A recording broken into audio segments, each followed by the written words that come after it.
is back. It's Mike Epple with a tan. Yes, you do have a tan. Good morning, Mike.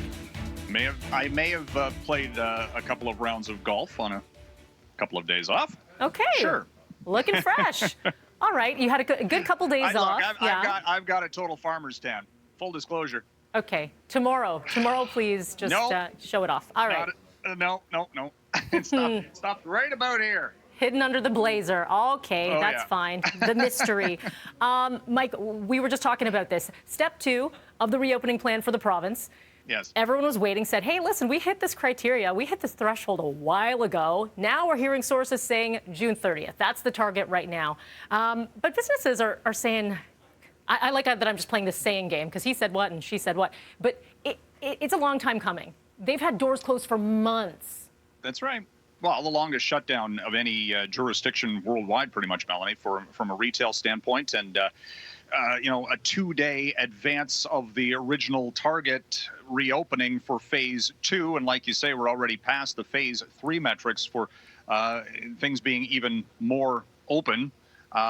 So it's again very arbitrary, in as much as we're giving you start opening things up 2 days in advance. My goodness, but for all sectors of retail, which have been struggling under the weight of shutdowns and a lot of uncertainty about, would government support programs be extended or not. My wife and I just were in Niagara on the Lake yesterday, and, the street through the little downtown there was empty of cars. It was kind of, the stores were open, but again, very limited capacity. And you're kind of looking at this from a travel and tourism sector standpoint. And it's just so slow for the restart and still struggling. And then you've got, gym operators. They've been shut down for months. I think I heard a stat yesterday that gyms in this province have only been open 54 days in the past year. Yeah, it's wild. That's a sector of 30,000 people, employees, 1,300 gyms or thereabouts. Barbershops. I'm fortunate I can throw the razor on level 3 and give myself a haircut. But a lot of people are desperate for not just haircuts, but the barber and hair salon owners themselves. Really struggling. Really struggling, a lot of people. And so as you said, I wonder if they're going to do sort of a combo step 2, step 3, and open up a few things within step 3 as they open up step 2. Interesting idea.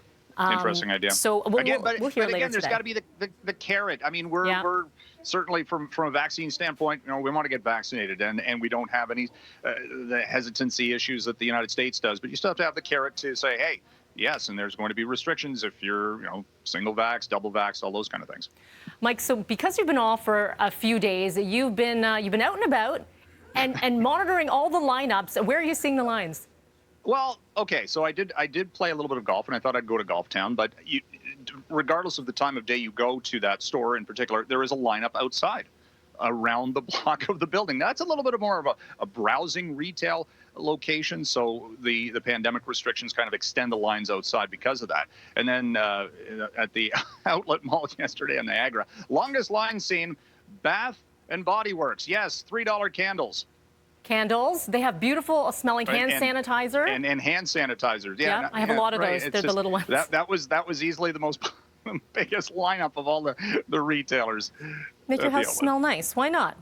I suppose. But a lot of people are just flocking online and just saying, okay, I'm hitting up Amazon, except for Canadian consumers who missed out on the big day.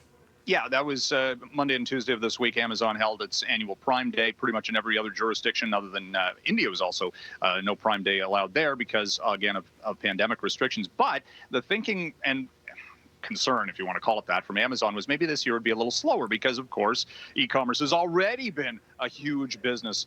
And no, it was $11 billion worth of sales over 2 days in the U.S., a record breaker for Amazon. And incidentally, Melanie, also from the retail sector, you talk about, the success of big box. Costco yesterday saw its stock price at an all-time record high. All that toilet paper and tomato sauce and ketchup and all that good stuff. Yeah, sure. If you have the storage. Okay, Microsoft Windows, what are we, 11? Yes. Yes. Today? Okay. It goes up to 11. Why don't you just put the dial to 10 there? You're good. It goes to 11. Sorry. I can't even keep track of this, though, Mike. Spinal Tap reference there. Yeah. Yeah, thanks. And you know what? I thought, oh, what's it going to? How is it going to change? They're doing things to it. I'll say that much. I am the last person to ask about upgrades to technology sometimes, and the same thing here. But look, Microsoft yesterday had a stock market valuation of $2 trillion. So it's the second to join Apple in that category. So interesting that those are the two main operating systems in the world today for computers. And Microsoft also does Xbox and cloud computing and all these other things. But its bread and butter has always been operating systems and Windows. And this is the first upgrade actually in about 5 or 6 years since Windows 10 first came out. I remember Windows 95, for goodness sakes. Me too. Me too. I think we have time for one more. Okay, we have time for one more. Vegas, baby. Yeah. Resorts World is opening today. That's what it's called? I don't know why I say it like that. It just sounded interesting. They demolished the Stardust a few years back, and they've been building this mega casino, 3,500 hotel rooms, because Vegas needs more hotel rooms. But look, they're back open, and casinos are at full capacity, and travel has certainly been. The timing actually on this is somewhat remarkable, really, when you think about it. How the Vegas is seeing an influx of tourists, and then I was thinking about that and the new Pickering Gaming Live casino that is still waiting to reopen here in Durham region. So along the 401 there, and that's going to be a big moneymaker for the province at some point. But just sitting waiting, like all of us. All right, more or less. That's correct. Okay, welcome back, Mike. Just a few more days. Nice to see you. Talk to you tomorrow. Thank you. Thank you. 6:19 is your time right now. Coming up next, we're going to bring you the latest COVID-19 news, including this. Scientists starting to gain better understanding of long COVID. One country turns out millions experiencing symptoms.